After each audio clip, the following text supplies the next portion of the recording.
ABC News correspondent Steve Fox and 2020 cameraman Bob Brandon and soundman Phil Lauter are the first network news people to have set foot on the mountain itself since the eruption. Steve and the crew spent 2 days last week with a search and rescue team. The danger area is from the mountain to just north of Spirit Lake. Because they don't even know for sure they're in there. If they can get me a vehicle here, I'll put a ground party in. They plan. They talk. They calculate every risk as they work grueling hours to battle the disaster. Using every means of communication, local officials and active Army troops share information, their most valuable weapon in the assault on Mount St. Helens. Deputy Sheriff Mike Copenheffer leads the combined forces on search and rescue missions for possible survivors of the eruption. If we get a confirmed missing on a vehicle, we're going to get a ground crew in with support with the helicopters. Whether we fly them in or drive them in, depending on the weather. Sheriff Sergeant Randy Hamilton instructs local volunteers in emergency search and rescue. He says the results have been especially rewarding on Mount St. Helens' rugged terrain. A successful mission is when you find what you're after. And I think the personal pride involved is being able to work with the volunteers. Seeing volunteers come out that you know that work at the bank during the day or work at a mill or run a farm, that when you call them, they come. They come here to a nearby village firehouse, anxious to help friends, relatives, and neighbors.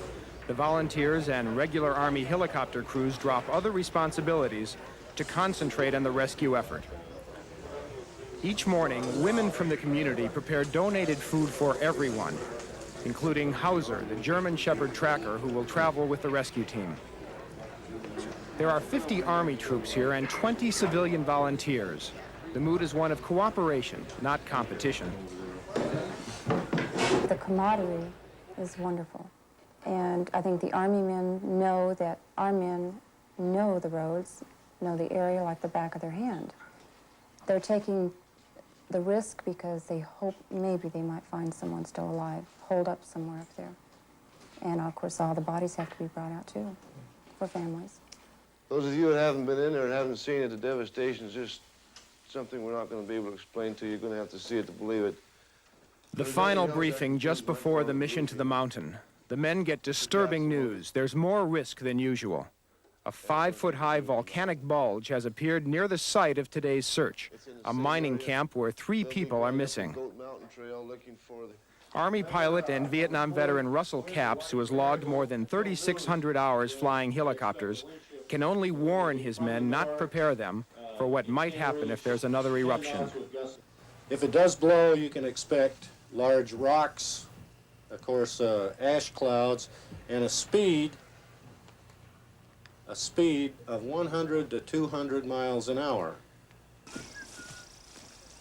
A farmer's field is the temporary landing strip for the helicopters. It's the last bit of familiar ground the searchers will see for a while. The men take along survival kits. They may be trapped on the mountain overnight, as one helicopter crew was the night before.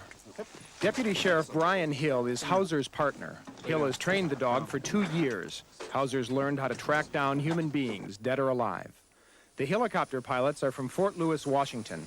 This kind of flying is not unusual for them. All of them have been trained to fly behind enemy lines and pluck out wounded soldiers.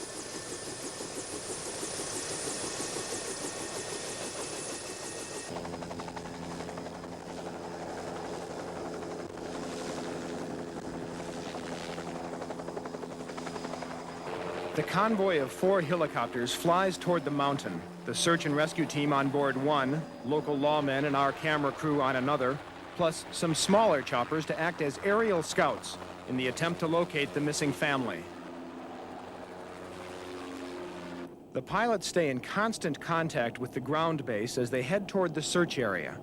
First, we fly over the lush green forests and clear lakes of western Washington, unaffected by the fallout from the eruption. About 20 miles from the volcano, we spot the first dramatic evidence of the blast, a layer of ash blanketing the landscape, abruptly transforming it from green to gray.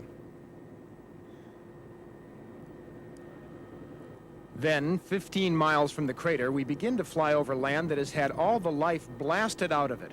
150 square miles of timber once valued at $200 million. Trees 6 and 8 feet in diameter were pulled out of the ground, stripped of bark, branches, and leaves and toppled like children's pickup sticks. The choppers search and circle as they travel. The 35-mile flight to the mountain slope takes almost 50 minutes. Finally, the helicopters locate today's search site, a mountain ridge just 3 miles north of the volcano's new crater. The pilots find stable patches of ground large enough to allow a safe landing.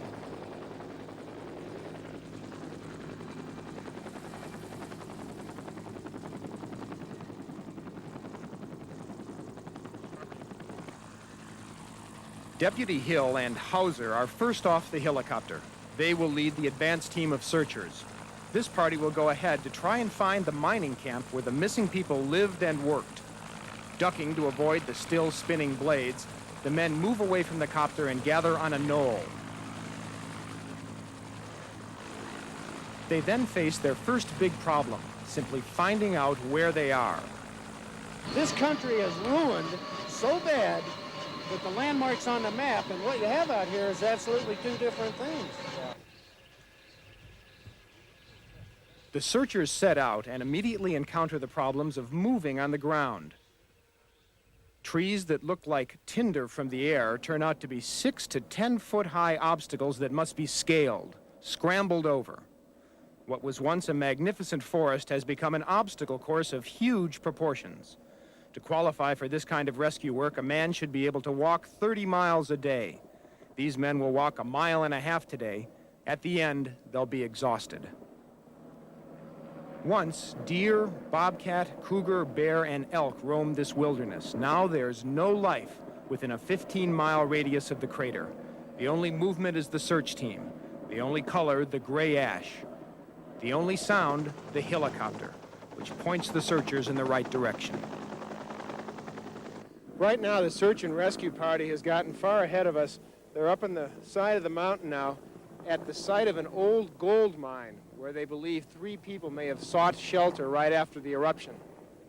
The ash and muck is 4 feet deep in places, covered with a thin crust that breaks at the slightest touch. The ash itself covers 3 feet of snow on the mountain. When wet, the stuff pulls at the boots of the men. When they use a fallen log as a bridge to cross a ravine or as a stairway, the wet ash makes the surface slick and dangerous. Before the eruption, Elk Lake was a major landmark here. The force of the blast blew all of the water out of the lake and filled it with mud and debris. Elk Lake just doesn't exist anymore. The men are looking for a piece of mining equipment, a compressor they know must have been near the mine entrance.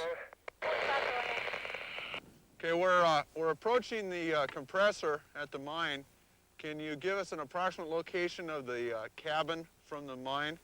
If they're in the right place, maybe, just maybe, someone may still be alive there. Okay, there was a dead-end spur that come out, and then they walked right off that spur into mines. We're right there. We're within, like I say, you know, everything's covered in mud. Oh, God.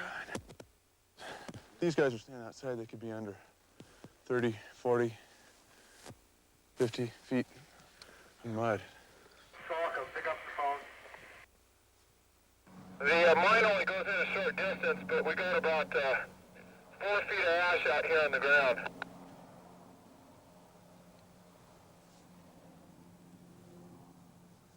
Any chance we're inside? Negative. Positive on that. We'll start working our way downstream towards you from this location. Quickly, the searchers are convinced there's no one left at the mine. They move downhill looking for a likely place for a cabin, but it's getting late.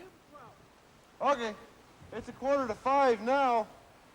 We better start working up on that knob. They're going to finish up there? I hope so. The weather is closing in.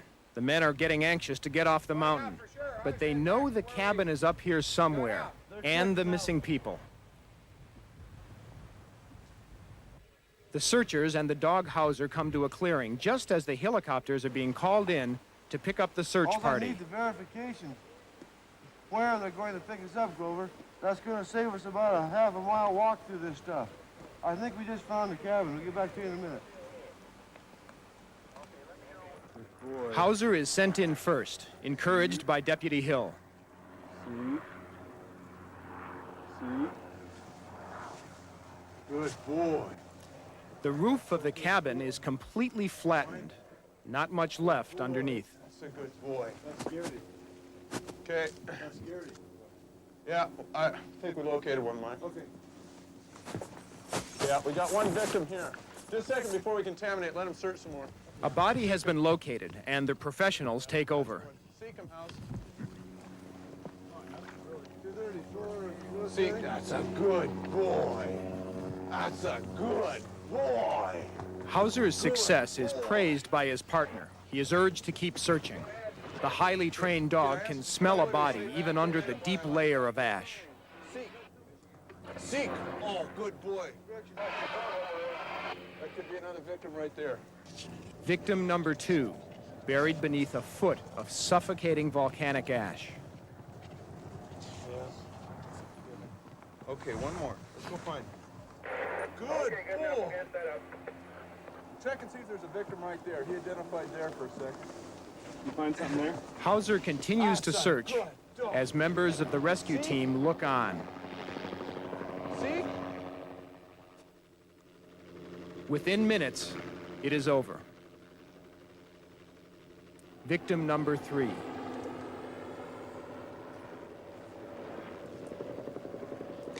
The locations of all 3 bodies are marked for recovery later, after the oncoming bad weather clears.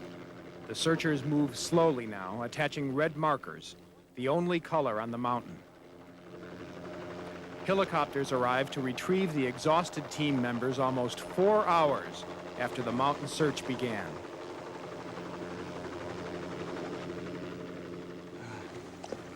Let me ask you something. Okay. How's it feel now? You succeeded in a sense. Well, yeah, we succeeded. It probably will benefit the family a whole lot, and was our major concern. That's the reason we were here today. The possibility of survivor in this area is, obviously, as you can see, is very, very doubtful. This was the 12th trip since the eruption for these men. There are still 71 people missing. The rainfall gets heavier.